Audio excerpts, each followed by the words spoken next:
Thank you all very much for being here. Welcome. Appreciate you taking the time. Hopefully, we're able to provide something that's valuable to you. And I think that we've got some good content here.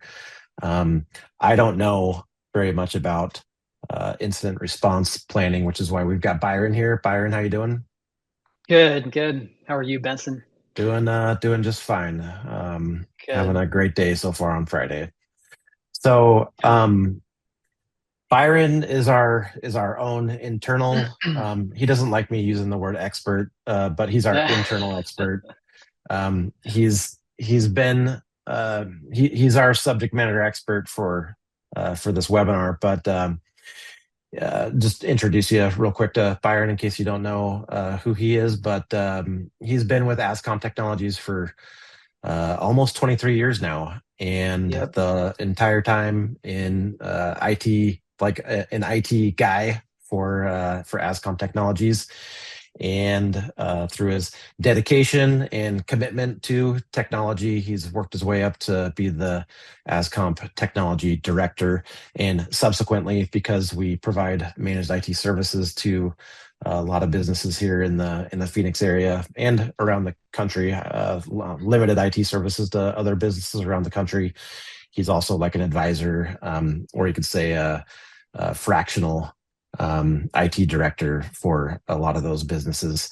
So a lot of experience helping people with their just IT stuff in general, and incident response planning, as well as a lot of other IT related stuff. So we're super happy to have Byron here with us. My name is Benson. I just work here, but Byron's the IT guru for us. So just a Benson's quick, great. yeah, thanks. I appreciate that. Just a, I, I can see people who are attending here, and I know some of you have some kind of long-term history with ASCOM Technologies, but some of you don't. So I just want to provide a real quick introduction. This is our team. This picture was taken just a couple of years ago, so it's basically current. A few people have changed, but this is our team, and right in the middle, in the very center first row, is a guy wearing a blue long sleeve shirt, and he has hair with gray slacks, and that's Lance Foster. He's the owner of ASCOM Technologies, and when he was in high school back in the mid 90s, his dad had an obsession with computers, and he taught himself how to build custom computers for family and friends. And he kind of roped Lance into his obsession. So that was how Lance got his origin into his start into technology and computers, and turned it into a business. So that was kind of how it got started. In the year 2000, Lance got the opportunity to sell a medical billing software called Medisoft, and it's kind of spiraled into a lot of other different medical related software. But that's the beginning of how ASCOMP became kind of a healthcare or medical or dental IT services company, was just through selling Medisoft. So for about 25 years now, we've been a healthcare IT services organization, and we love it. It's a great business for us. So just as part of the webinar, just want you to know that if you have a question, want to talk about, ask anything to us, you can use the Q&A feature. Um, the chat has been disabled, so use the Q&A. But with that, I think we'll go ahead and get started. Today we're obviously talking about incident response plans, and I know how like hot of a topic this is. So I know everybody here is just really into incident response plans. My wife and my kids love it when I come home and like want to talk about incident response plans at dinner. They're just like fascinated by the topic. And Byron actually asked for an incident response plan for his birthday last year. It's just like a great gift.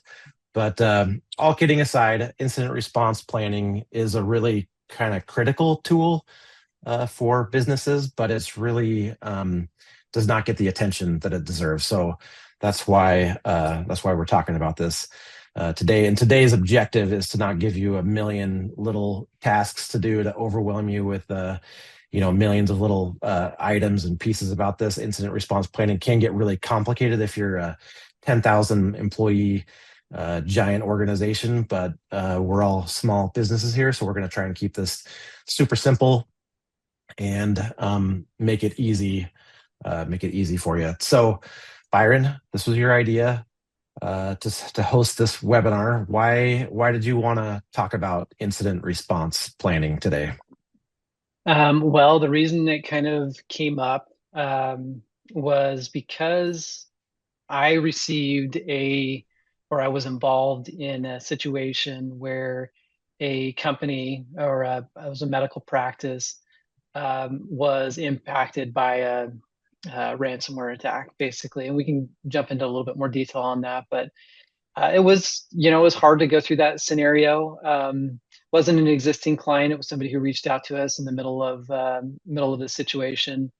But just going through that process made me realize that this is an important topic for people to be aware of and to think about, and something that our customers could really use having a conversation about. So that's Okay. why I suggested doing this. Okay. Well, great. Well, let's get into that then. What just tell us a little bit about what this incident was that this business was going through then.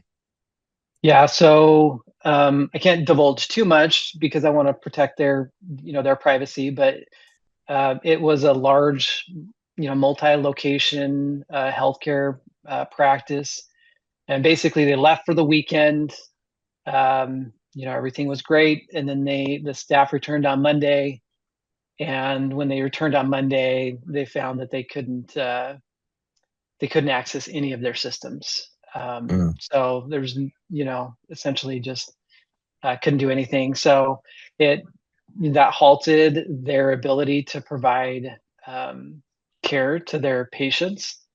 And they're critical care facility that those patients really needed patient care. The majority of the computers and their servers were all impacted by some strain of ransomware. I won't go into the details about the specific strain, but they were, needless to say, like everything was encrypted, nothing was accessible, um, and the hackers. Through later analysis, we found out that the hackers gained access through an email that was sent to a mm, business leader in the practice.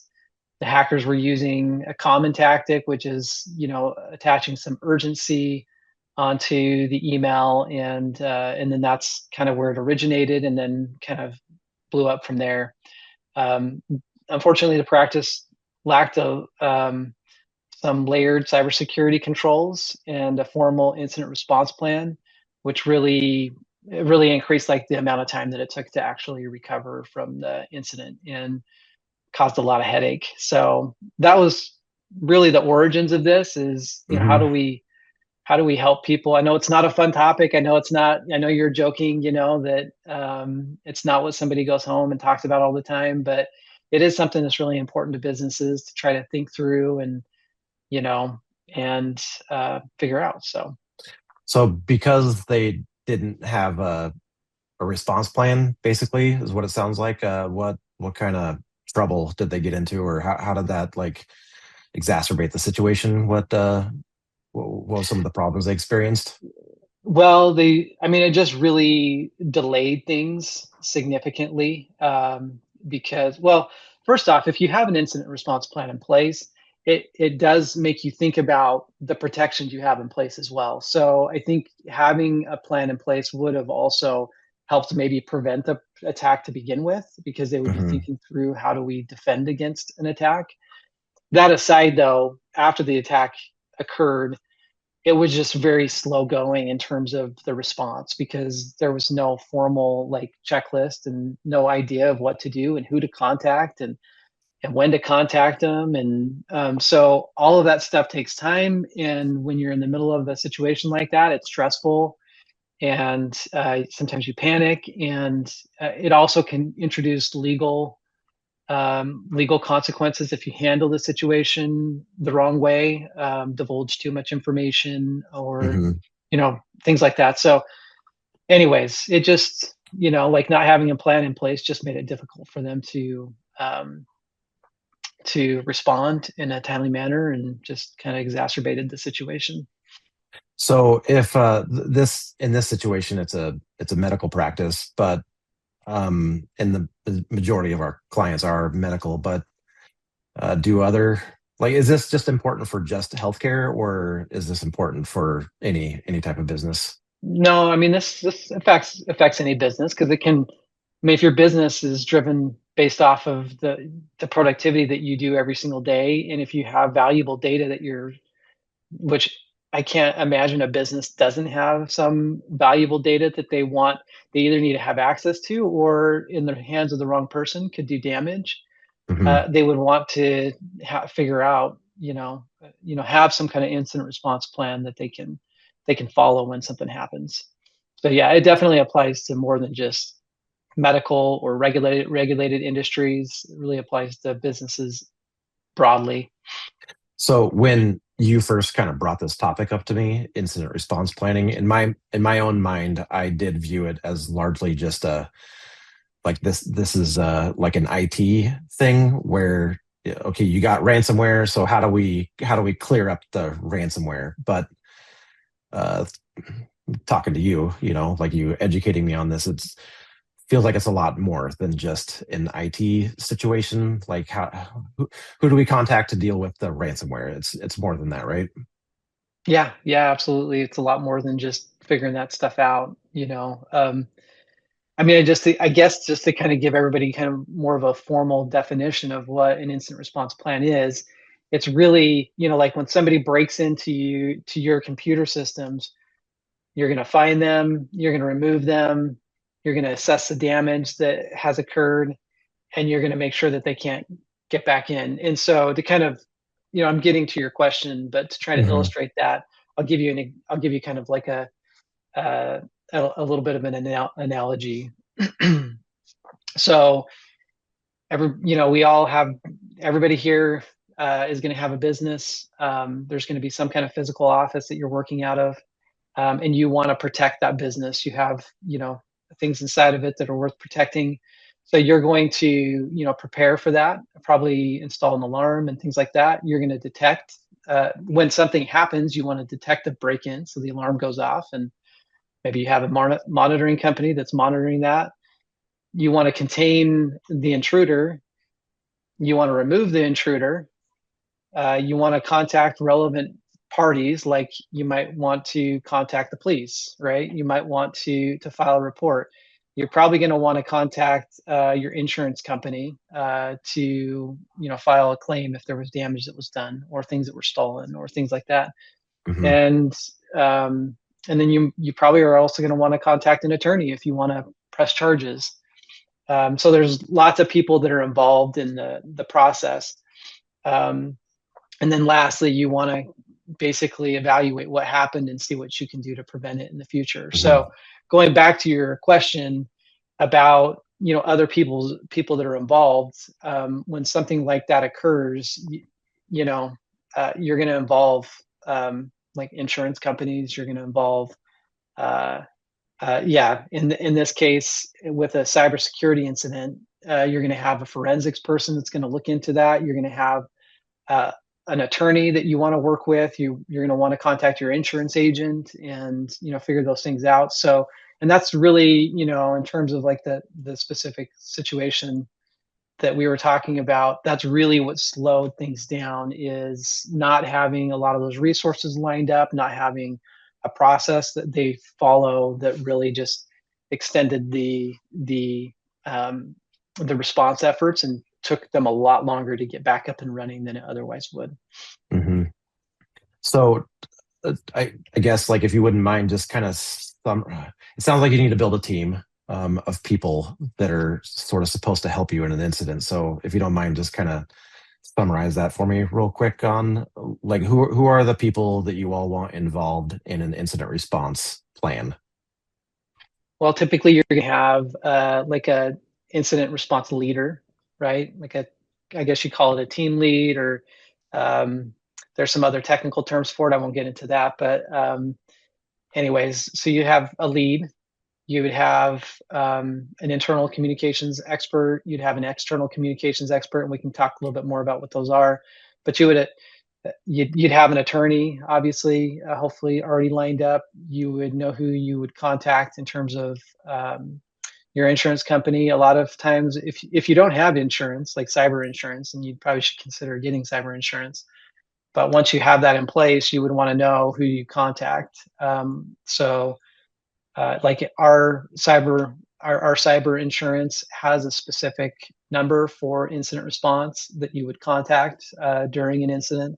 So just understanding all of those parties and bringing them together. Hmm. And I think we'll get into a little more detail about who those specific people would be, or what that group of people would look like. Does that answer your question? Yeah, yeah, that's good. But I guess before we do move on to that, though, the the part that I've found the most interesting for myself, like learning about this through preparing for this webinar, is the kind of the communications, internal and external communications, because Hmm. uh, especially in healthcare, eventually you need to notify patients. I guess if patient records were stolen or breached or whatever, right? But Hmm. even beyond that, though, like you've got a business, you've got clients, you've got people that are, also got employees, and people need to be You have made aware vendors. of Yeah. things. But I mean, it feels like it's pretty strategic about how you're supposed to phase that out, the communication that you have with all of those people. Yeah, yeah, and that's really where like legal counsel would come into play too, because if you start communicating to patients or sorry, to employees who then communicate with patients and they're communicating the wrong things, that can expose you to additional legal liabilities. And Hmm. so, quickly pulling in an attorney, figuring out, and sometimes you can even do this in advance, like you can have communication templates pre-built out to where if there's a specific type of incident that occurs, here's what we're going to communicate to vendors, here's what we're going to communicate to our employees, here's what we're going to communicate to customers. And so having a lot of that established in advance will help you reduce legal liability and Hmm. make sure you're communicating the right stuff. Yeah. Yeah, because it feels like if you're kind of doing it wrong, it could potentially get you into hot water for a variety of different reasons. Right. Um, so it's so t- in my assessment, in my own personal opinion, in preparing for this, it feels like the incident response plan, having an incident response plan, is kind of two different. There's two different aspects of it, which is number one is just like how do you deal with the situation. Um, like do you have the people in place in advance that can help you to remediate the cybersecurity situation that's going on. The other aspect of it is how do you have a team in place of people that can help you limit your liability? Basically, is I feel like what it comes down to, or reduce your risk. Yeah, yeah, absolutely. Yeah, you're hitting it Um, straight on. That's so a good assessment.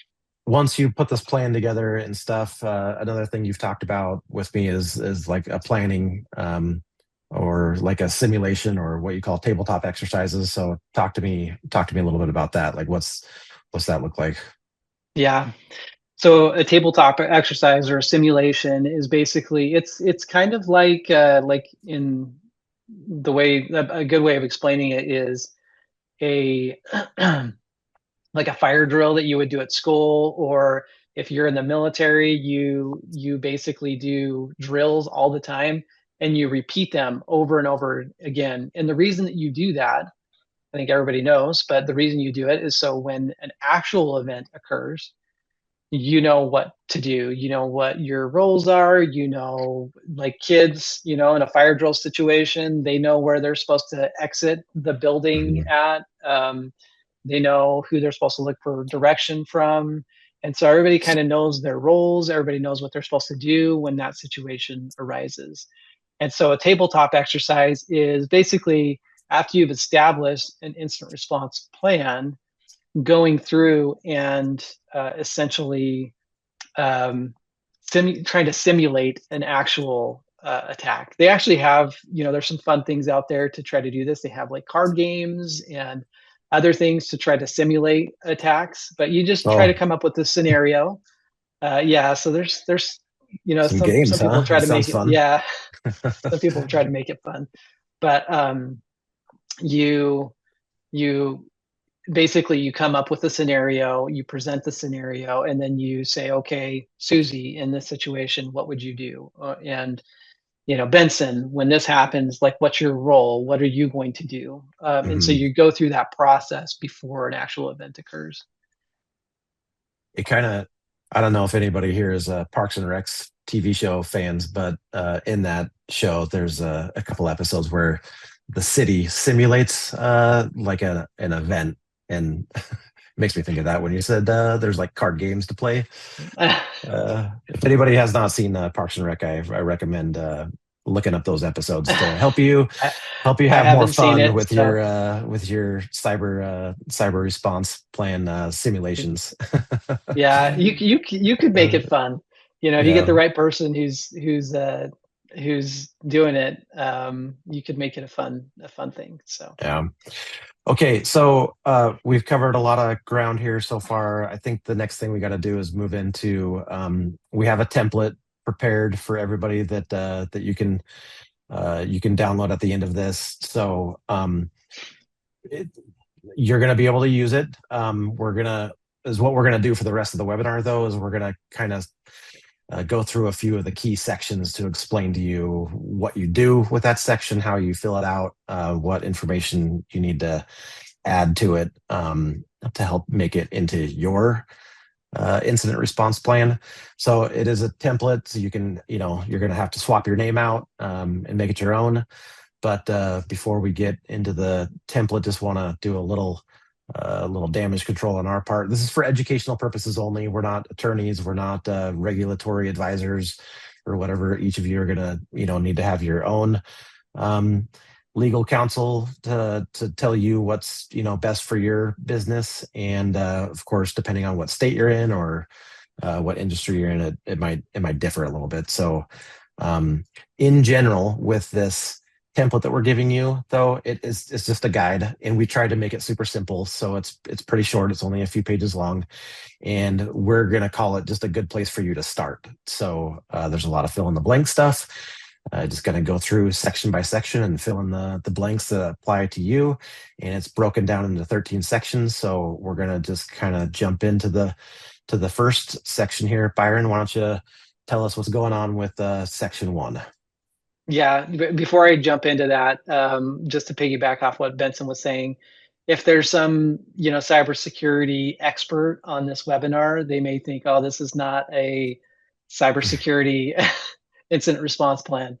We're trying to make this digestible. You can go online and you can find some other templates, and we could provide you with some other templates.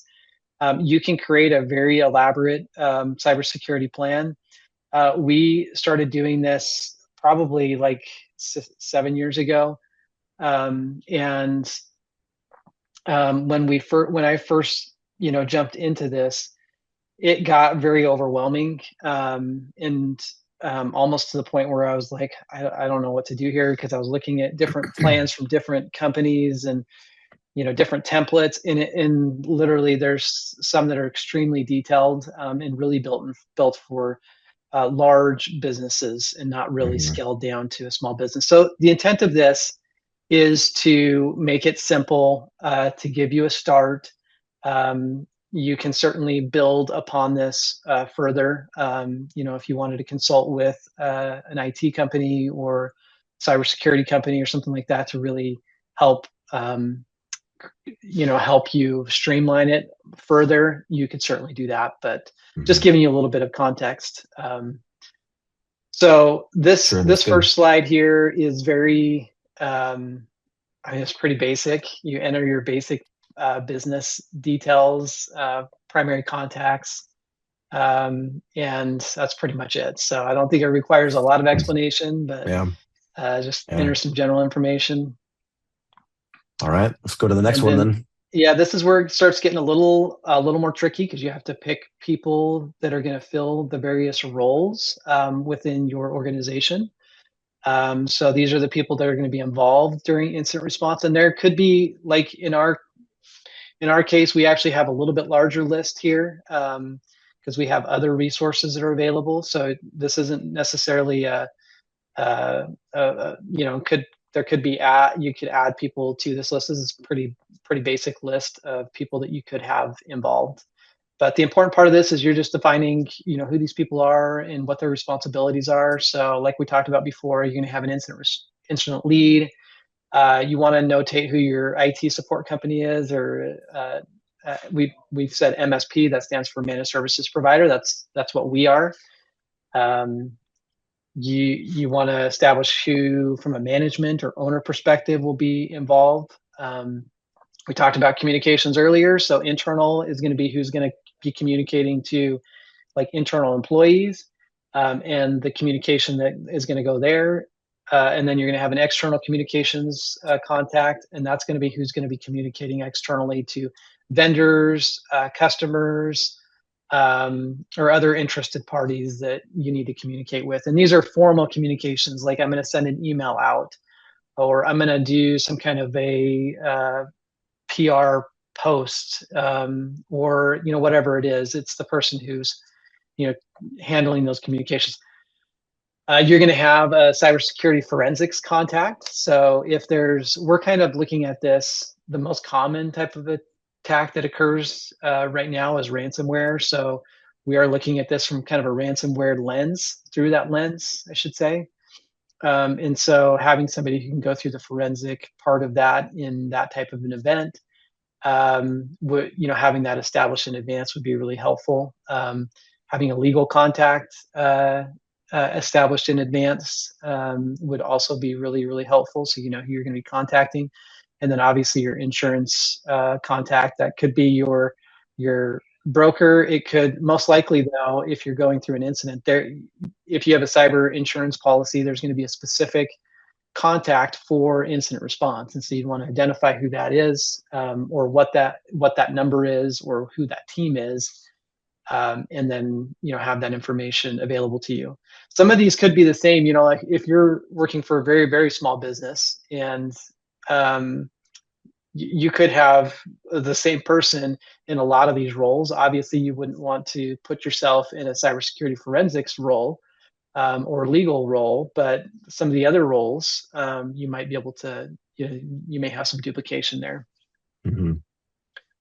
So as a non-IT guy, Byron, like in my own mind, if I'm putting myself into the shoes of a business owner, and if I had an IT guy, or like an IT support company, or an MSP, or whatever within my company that I've partnered with for IT support, in my mind, I would think that if I had a ransomware attack, that my IT guy could like solve the ransomware and do the forensics, and like do kind of, like they should be able to have the skills to do anything IT related. But you do have this broken out, so um, that means that, like, not, I mean, not even all IT companies, but really like any IT companies, like you need a kind of a separate company that can look into what happened. And I think in healthcare, that's possibly a requirement, maybe, or I'm not sure exactly how that works. I mean, if you had like a ransomware attack or other type of attack where data could have been compromised, then yes, in regulated industries, like particularly in healthcare, you do have a obligation to investigate, figure out what happened, and so you Mhm. would need some kind of forensics team to do that. That's not usually a function that IT companies provide. Some could. I'm not saying that all don't, Mhm. but it would usually be two different groups. There may be a company that your IT company, you know, likes to work with, but it definitely is most likely two different entities there. So no, it's not as easy as just you just contact your IT company and they're going to handle this for you. That is a Hmm. common mistake that people make, is thinking that, hey, the IT company's got me covered with all of this stuff, but that's not the case. Like your IT company's doing, they're doing a little bit of this, and so you're going to have to involve a lot more people than just your IT company. Yeah. Okay. Um, okay. So we already talked about this, but uh, like having a legal contact to helping you understand what you can and can't say, or like when you should or shouldn't say different things and stuff, is also pretty interesting to me. It's like that type of kind of logistics of dealing with the aftermath and notifying uh, employees, customers, vendors, etc. Yeah, and if you haven't established who that is, in the moment, trying to figure out, who do we contact, who do we want to trust, what are their rates, do they have experience with this situation, like that might take you a long time to like find the right person that you want to work with, or you may Hmm. be so rushed that you just kind of like you pick the first person, and they may not have like the relevant experience to be able to help you with, and Yeah. may make some mistakes, so Hmm. you definitely don't want to. That's the value of doing a lot of this stuff in advance, is it helps you to not make as many mistakes when you're kind of in the heat of the moment, which is the same when you do military exercises or fire drills like we talked about earlier. Yeah. Okay, so far we've documented or written down some basic information about the business, and then we've assembled a team. And I can't remember if you've actually said this out loud or not yet, but you got to notify the people that you pick on your team, Yeah. if Yeah, if that there was are one thing. multiple people involved. Yeah. Yeah, I was just thinking about that. They need to know that they're involved. The last thing you want to have happen is some, situation, and then all of a sudden you're reaching out to these people, and they're like, "What what do you Yeah. expect me to do?" Like, I don't know. So they need to know that Yeah. they're involved. All right. So let's move on to the next thing here we got. What's this about, Byron? So this is important. It's important for you to know right now where, you have critical systems, important data, and backup. This is there's a lot of other things that you could know, but just at a bare minimum, these are some real important things to understand. So, where is your email located, accounting software, your line of business applications that you might use, your EMR system, where's that data stored? Who, like, how if those systems are down, who are we going to contact to try to bring those systems back up, things like that. Just establishing these things in advance will help. One, like, if like, hey, we have these 5 different places where data is stored, in the event of like a ransomware attack, you could go check those locations and see see if your data is being impacted. Backups. It's good to think about this in advance, like, hey, where are our backups located? But then in the event of an actual ransomware attack, like, knowing where we're Hmm. going to get our backups would be really helpful in terms of the recovery. And I can't tell you how many times I've met with companies, and I actually have taken several calls and had several situations where people have. This is probably That was a little bit ago, but I did talk to a medical practice where they had got hit with ransomware, and didn't they didn't know where their backups were at. Uh, they needed help trying to locate them, and then Hmm. it turns out that the backups that they did have were like a year and a half old, because nobody was actually monitoring them and making sure that they were actually occurring. So it wasn't a great situation. So just identifying that helps you be prepared in advance, and it will also help you in the heat of the moment to figure out what Hmm. what systems are active, where that data is at, and where do we go to get backups if we need to recover any of those critical systems and critical If data. you if I'm a business owner and I or a business manager and I have an outsourced IT vendor like AZCOMP or anyone else, should I just assume that they know all this stuff, or should I still document it myself? I think I would probably want to document it myself. Yeah, I would still ask them. I mean, you know what happened. I mean, assume there's that, you know what happens when Yeah, people assume, right? yeah, yeah, So mistakes happen there. So I would definitely reach out to them. You can ask them, like if somebody asked us, they're one of our customers, hey, where's my backup stored? How often are you guys backing up? How much data are you retaining? We can give them all that information very easily. And so it's something that you could easily get from, you know, hopefully easily get from somebody you're working with, and then you can document it so you have that information handy. Okay, so let's move on to section 4. What's this? What counts as a security incident? Yeah, so this is not really something that you're filling in. This is just more informational when you're going through an incident. So there's no real action that you're going to take for this section, but this is just kind of defining what would be considered an incident and things that you would respond to. So without going through the whole list there, ransomware is kind of the one that we've talked about the most and Yeah, happens the that's second most, bullet and point. really what we're kind of focused on. But all of these things could be an incident, and there's things that you need to.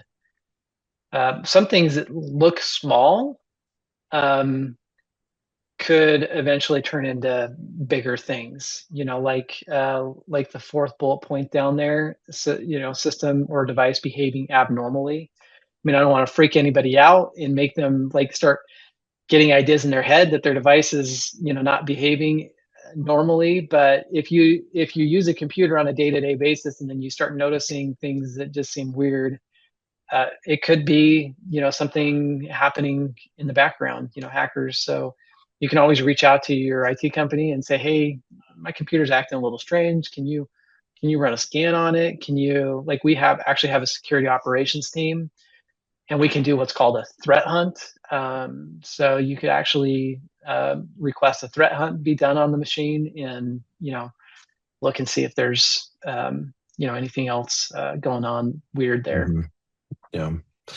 Okay, so depending on the severity of the situation, you might respond differently or whatever. But ransomware being the biggest one, being kind of an all hands on deck type of a situation, and some of the others might uh, get resolved real quickly with just a quick conversation with Yeah, someone. yeah. I mean, you could have.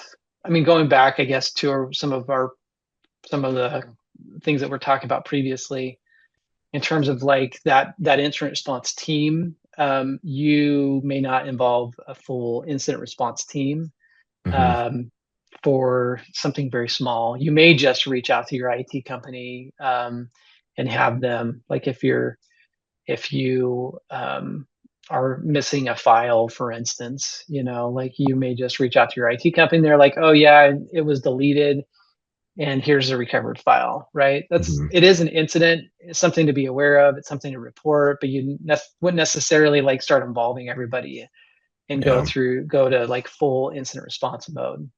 yeah. Okay, well this is this is my favorite topic of this because like if I were an employee and I discovered I had ransomware on my computer, like I would want to know what to do immediately. Like what are my first things? And that's basically what this section is kind of trying to outline, right? So Yeah. like what are the first things that someone needs to do if they discover ransomware? Don't freak out. I mean, it's That definitely should be something. the first thing that you do is freak out, I think. Yeah.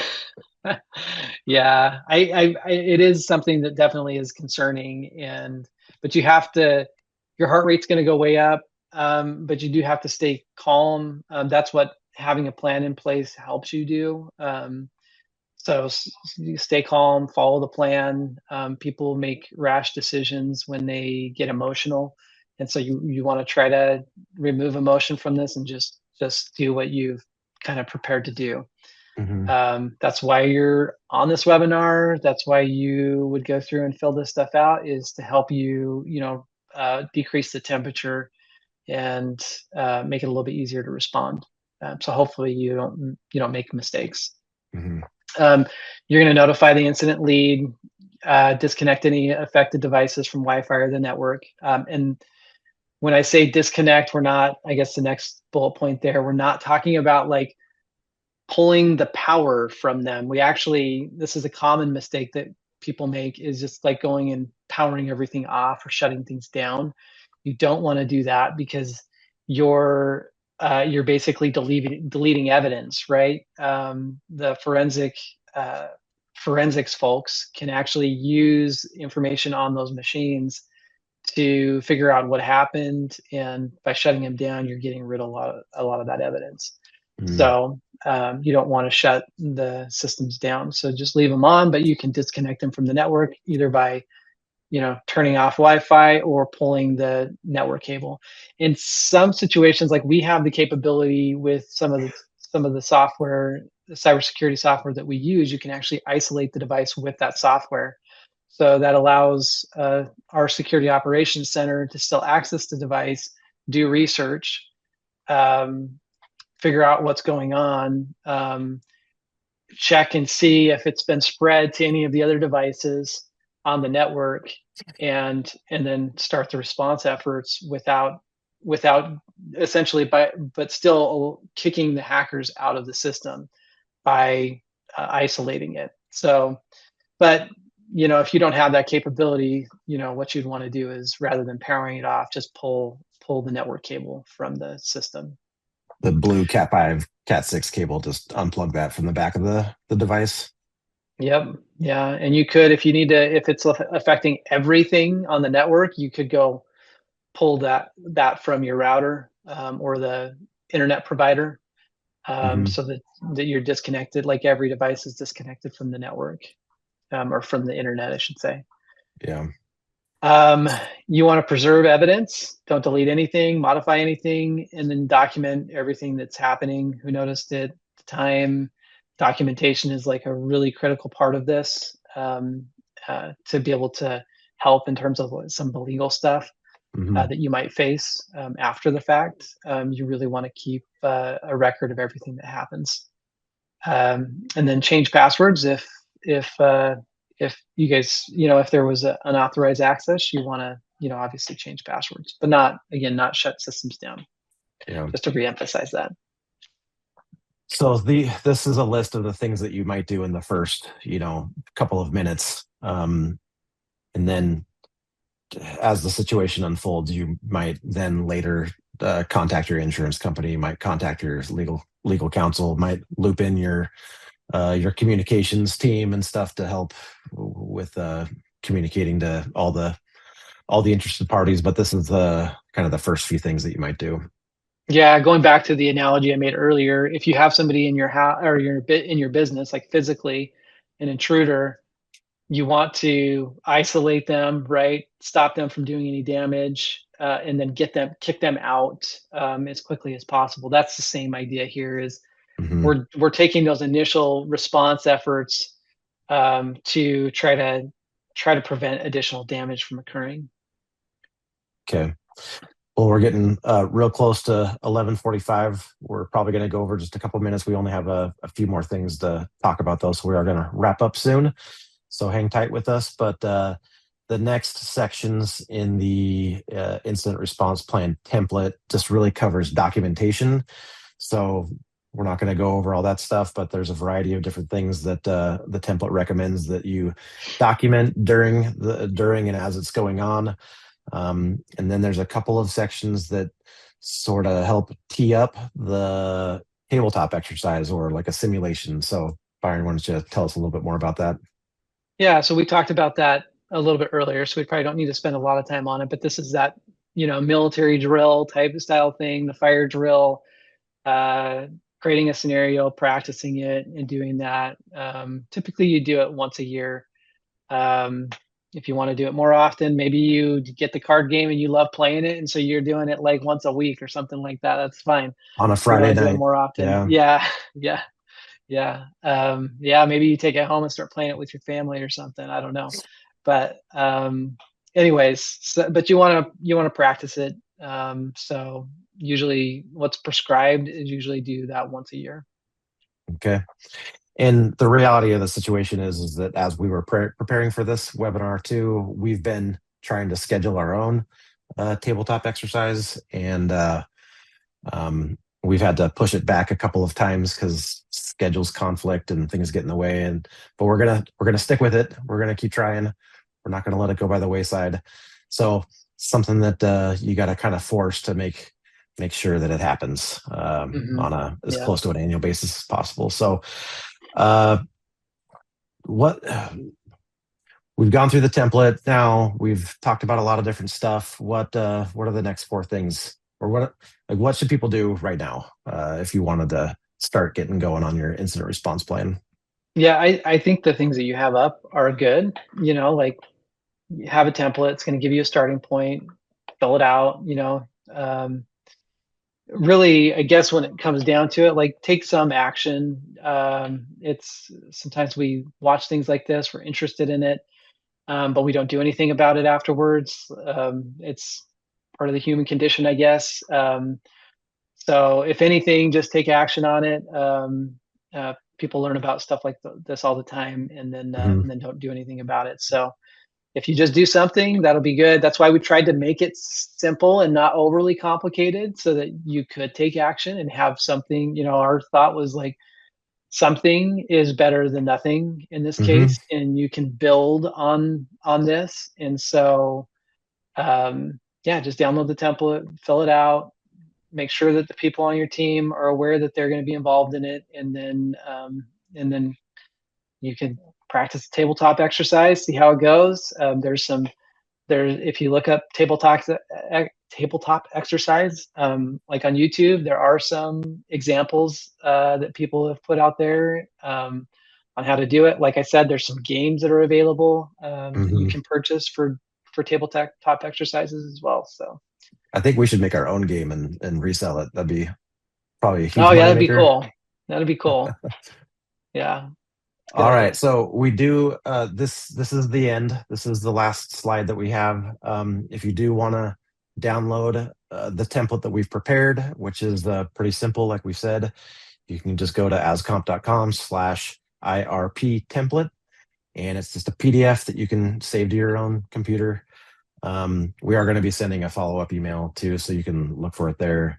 Um, if you want to talk to one of us, you got more questions or whatever, then feel free to reach out and schedule an appointment with Brandon. And if you go to ascomp.com/IT, scroll to the bottom, you'll see a calendar for Brandon that you can book an appointment, or of course you can just call us. We're super happy to talk to you. But um, we do have one quick question, just to talk this through real quick. So Cassie submitted a question that says, we actually had a small incident before, and honestly, our staff didn't react the way that we expected. Do you recommend letting the entire team read the full incident response plan?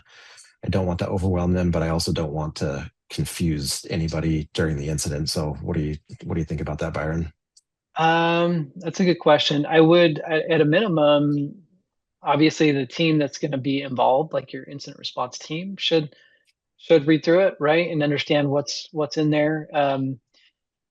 This one is pretty basic, and so you could have your team read through it really quickly. You could also have a quick meeting, uh, and plan in advance, like how they might communicate if there were an incident that would occur. I think that would be a great idea. Uh, Hmm.